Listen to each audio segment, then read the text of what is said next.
Hello बच्चों, आज हम देखने वाले हैं फैक्टर थ्योरम या फिर रिमाइंडर थ्योरम के बारे में हम समझेंगे।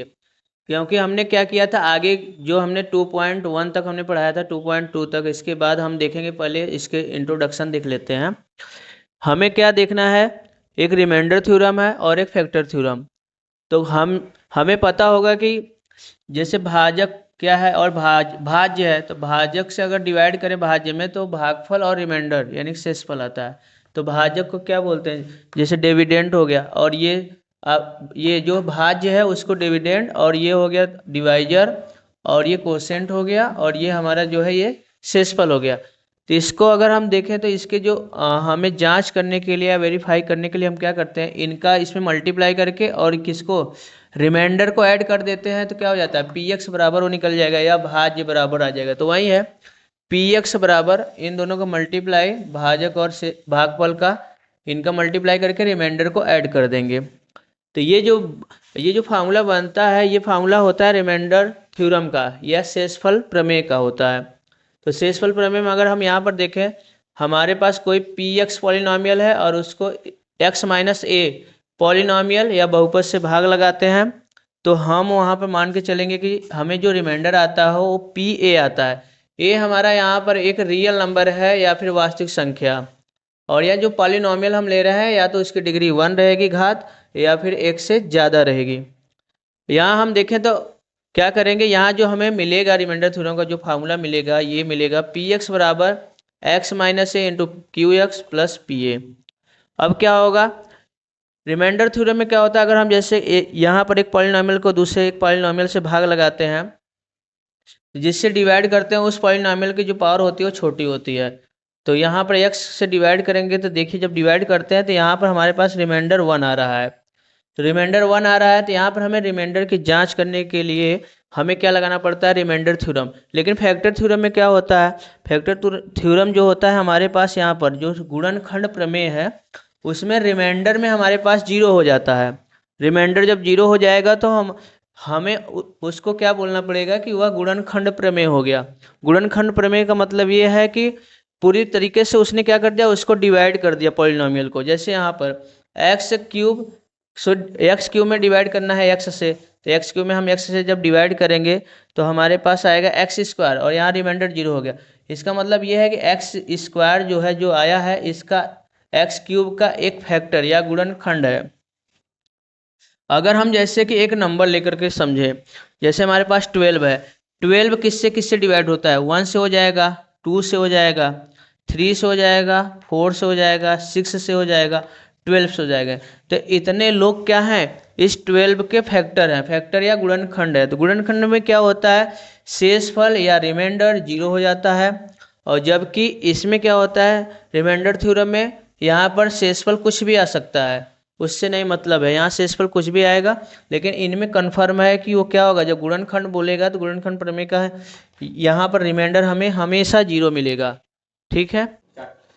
अब देखिए हम अगला जो क्वेश्चन है हमारे पास, उदाहरण 6 एग्जाम्पल 6 में करा, जांच कीजिए वेरीफाई कीजिए कि x प्लस 2 जो है बहुपदों या पॉलिनॉमियल जो इतना दिया है, और पॉलिनॉमियल ये है x, दो पॉलिनॉमियल दिए हैं ये और ये, कह रहा है कि इनका गुणनखंड है या नहीं। x प्लस 2 जो है इस पॉलिनॉमियल का और वो पॉलिनॉमियल का फैक्टर है कि नहीं, हमें पता करना है। अगर पता करना है तो हम क्या करेंगे, इसमें x, ये इसको हमें पता करने के लिए हम रिमाइंडर थ्योरम जो था कि उसमें हम पता कर सकते हैं उसके मेथड से।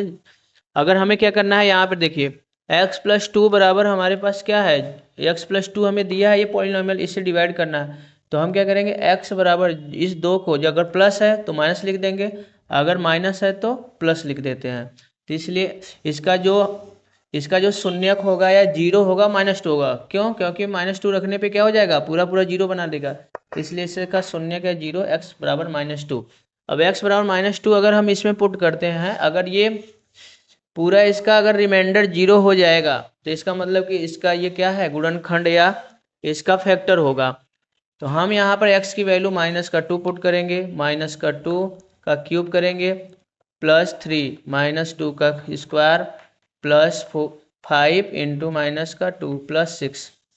अब हो जाएगा 2 का अगर क्यूब करेंगे तो हो जाएगा 8 माइनस का प्लस, इसका करेंगे तो माइनस का प्लस हो जाएगा और 2 का 4 हो जाएगा, तो 3 इंटू 4।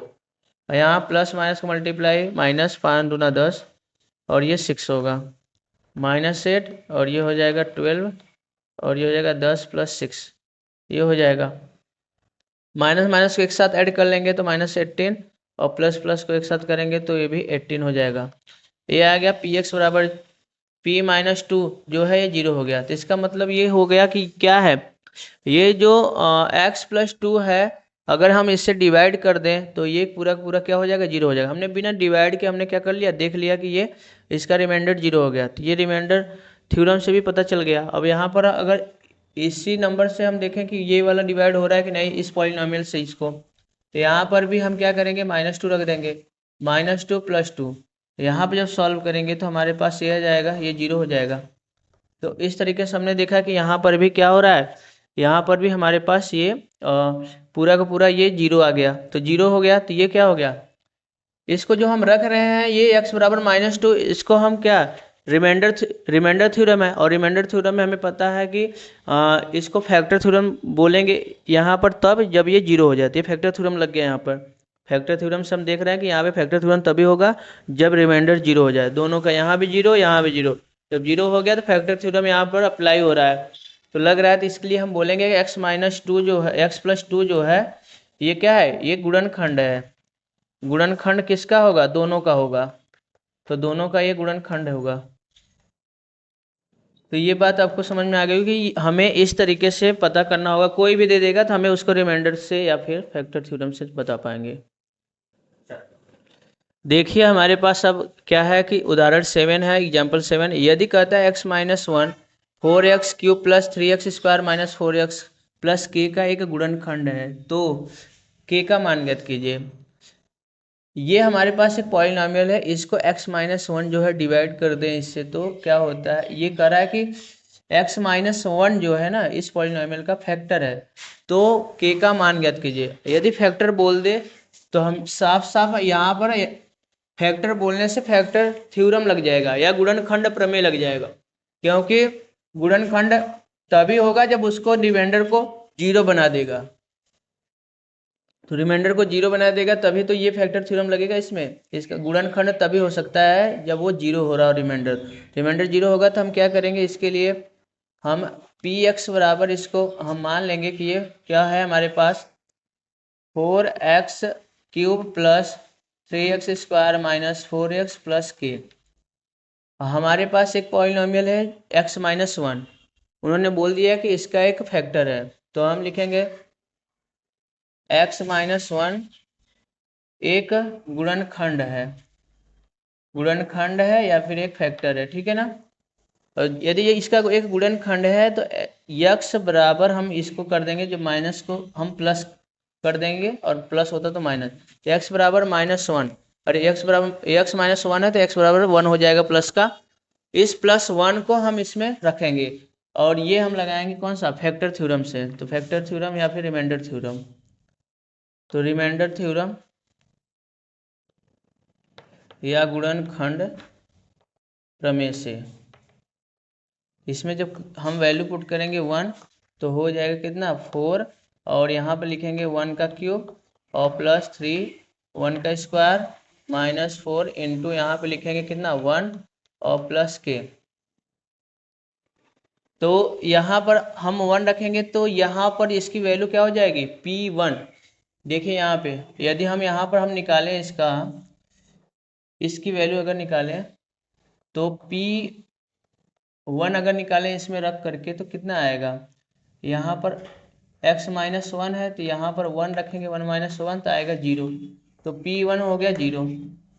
इसका मतलब कि P1 या इसका जो रिमाइंडर होगा वो 0 होगा, क्योंकि गुणनखंड हमसे बोल दिया पहले ही कि इसका फैक्टर है। तो 4 और यहाँ हो जाएगा 1, 3 इंटू ये हो जाएगा 1 4 + k, ये 0 यहाँ हो जाएगा 4 +3 -4 + k। अब ये देखिए ये दोनों 0 हो जाएंगे, बचा 3, तो 0 यहाँ 3 + k और k बराबर हो जाएगा 3 उधर जाएगा तो -3। यहाँ देखिए P1 की वैल्यू यहाँ 0 हमने इसलिए लिखा क्योंकि ये जो है ये पॉलिनॉमियल है, तो पॉलिनॉमियल को ये 0 बनाएगा। जब कोई भी फैक्टर हमसे बोल दे कि फैक्टर है, तो यहाँ पे आप यहाँ पर 0 रख दीजिए और 0 रख करके इसको सॉल्व करना होगा। यहाँ पर k की वैल्यू, l की वैल्यू कुछ भी हमसे पूछ सकता है।